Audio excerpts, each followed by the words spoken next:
on va quand même vérifier avec Jean s'il veut encore nous parler des tendances qu'il voit émerger dans le secteur. Oui, en fait, le propos d'Emmanuel me fait penser à un certain nombre de choses. Alors, je serais beaucoup plus progressiste que lui. Et je dirais, si vous voulez, alors plusieurs choses. Je crois que, alors vous savez qu'on parle souvent d'IA, je vais essayer d'être concis, mais on parle souvent d'IA faible, d'IA forte, etc. Bon, parce que l'IA a été totalement galvaudée. Bon, bref, en plus, l'IA n'existe pas. Si on veut, voilà, je ne sais pas si Alexei me soutiendra sur ce sujet, mais enfin, elle n'existe pas. Il avait raison de le dire. Hein, sémantiquement, GPT-3 ne sait pas ce que c'est qu'un mot, il sait ce que c'est qu'un vecteur. Donc, bon, ça c'est une chose. Donc, si vous voulez, les outils comme Prolexis, comme celui, j'ai oublié le nom qu'a cité Emmanuel, sont en fait des outils de programmés qui sont en fait des outils avec des systèmes de règles, si vous voulez, qui n'ont pas grand-chose à voir avec ce qui se passe depuis 5 ou 6 ans avec les transformers notamment, et on est sur un autre domaine. On a des outils qui sont construits avec un système de règles qui vous dit si votre phrase dans telle langue, elle fait plus de 40 mots, alors le logiciel va dire stop, vous devriez revoir vos phrases. Donc il y a une sorte, si vous voulez, de gymnastique comme cela. Si vous avez sur 3 phrases qui se suivent, vous avez trouvé n répétitions, on va vous dire ah attention, vos mots se répètent. Si vous mettez des pronoms relatifs un peu trop fréquents avec des que, des lorsque, etc. Ah attention, vous devriez revoir. Donc en fait, ce sont des outils d'aide à la rédaction, mais je dirais pas tellement stylistiques. Ce pas des outils qui vont vous dire vous écrivez comme un pied ou vraiment ce que vous avez fait est très mauvais. Ils vont simplement vous dire, ils vont vous rappeler un certain nombre de règles, ils vont faire des propositions. Donc, c'est davantage des outils, je dirais, d'aide à la rédaction à la manière de Word que autre chose. Donc, ça, pour moi, c'est un premier point. Sur la question du NLG, par exemple, il faut quand même savoir que vous aviez cité Syllabs.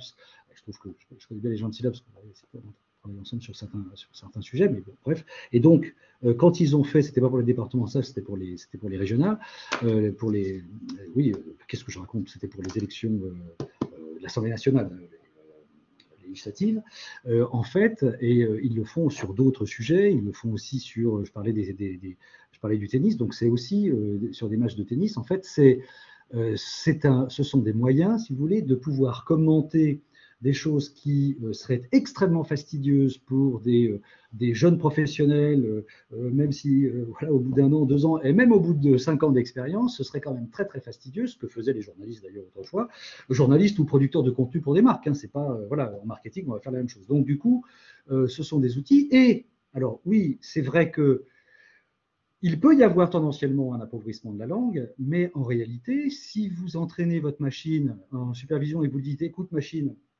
je voudrais t'expliquer qu'il y a un niveau de langue pour des moins de 15 ans, je voudrais un niveau de langue courante et je voudrais un niveau de langue soutenu. D'accord? Vous entraînez la machine et quand vous avez votre machine, vous dites là, je voudrais un commentaire soutenu.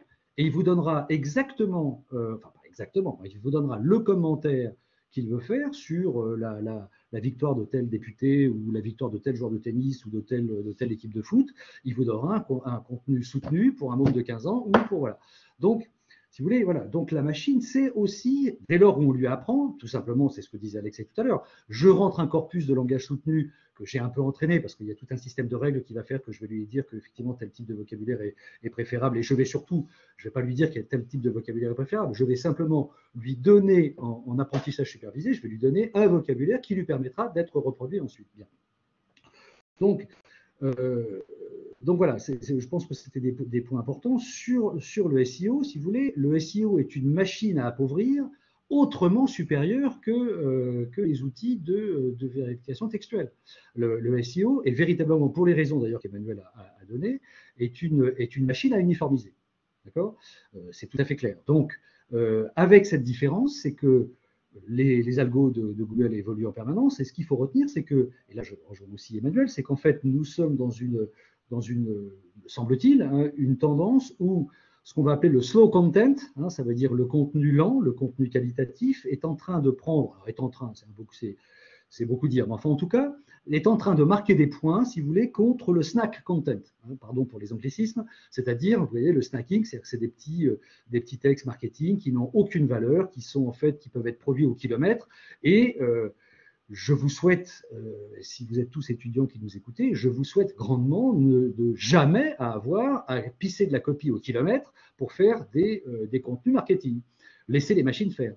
Donc, au-delà, si vous voulez, de cette question, c'est aussi la question de qu'est-ce qu'on fait. Si on vient sur être remplacé, c'est qu'est-ce que l'on fait avec ces outils. Est-ce qu'on est les outils de l'outil? On ne va pas revenir sur la critique heideggerienne de la technique, hein, mais est-ce que nous sommes les outils de la technique ou nous sommes des instruments du dévoilement de ce que va nous permettre de faire la technique? Et à ce moment-là, si vous voulez, c'est complètement différent. Donc, si aujourd'hui on a un outil, alors moi sur ma partie, non pas de génération de contenu, mais sur ma partie d'analyse, aujourd'hui, vous avez un outil qui va vous permettre, je veux dire, voilà, un exemple, enfin, je ne vais pas vous donner d'exemple, je ne peux pas vous donner de nom, mais vous avez un cabinet de lobbyistes qui s'intéresse à un sujet, d'accord? Alors, éthique ou pas, voilà, il s'intéresse à un sujet. Et la machine, on va lui donner l'équivalent de 20 millions de mots, d'accord? 20 millions de mots ou 30 millions de mots. Et on veut lui dire, je voudrais que tu me sortes toutes les thématiques, que tu me les classes par niveau d'intérêt, par niveau de présence, en faisant des clusters sémantiques. Et je voudrais également que tu me trouves des nerfs. Alors les nerfs, NER, hein, c'est des entités nommées, hein, c'est-à-dire ce sont des catégories de mots. Ça va être un nom propre, ça va être un nom-lieu, ça va être une valeur monétaire, ça va être voilà, donc des éléments. Et je voudrais que tu me trouves à chaque fois une valeur monétaire avec un actant et un acté. Pour ceux qui ont fait un peu de linguistique, un actant, un acté, c'est en fait qui achète qui et combien. On peut demander cela à la machine, dès lors on va l'entraîner pour cela à partir d'un corpus suffisant où on va effectivement faire de l'apprentissage, ce que nous faisons, plutôt de l'apprentissage supervisé, l'apprentissage non supervisé étant pour notre activité plus délicat, enfin moins satisfaisant au niveau des résultats. Et à ce moment-là, si vous êtes dans cette perspective, vous avez un outil qui va avoir absorbé pour vous et récupéré de la donnée intelligente sur 20 millions de mots. Donc, je ne sais pas si vous voyez le travail considérable que vous aurez évité pour vous consacrer totalement à la manière de construire une argumentation, d'utiliser des arguments en fonction et de pouvoir produire un contenu véritablement pertinent. Donc voilà, c'était ces quelques éléments que je voulais préciser voilà, en écho à ce que Emmanuel disait. Donc, oui, la tendance, je ne sais pas si vous parlez de tendance, puis je ne suis pas très bien placé, moi je ne suis pas une agence éditoriale, même si je travaille avec des agences éditoriales, donc j'ai un œil d'observateur évidemment, mais effectivement, la prime à la qualité, le slot content, est quelque chose qui est en train de monter, pour une raison très simple sur le SEO. Hein. Par exemple, vous avez les idées de timing, hein, c'est-à-dire qu'en fait, si vous restez plus longtemps, si je constate dans les Google Analytics, je constate qu'un article ou qu'un thème, je constate que la moyenne de mes internautes est restée 2 minutes, je fais l'hypothèse que ce contenu est plus pertinent qu'un contenu sur un sujet équivalent, enfin sur le même sujet même, mais sur lequel la moyenne de mes internautes est restée 4 secondes. Voilà. Donc, Google se dit, tiens, c'est certainement justifié. Voilà. Et donc, bon, voilà. Donc, il y a des tas de phénomènes comme ça qui font que, en effet, le SEO est en train d'évoluer, peut-être positivement justement sur la foi donc de ce slow content et pour sortir de cette machine à homogénéiser sur la base de mots-clés. Alors il y a un peu plus que les mots-clés, il y a les balises, il y a un certain nombre de critères, mais en effet ça évolue. Voilà.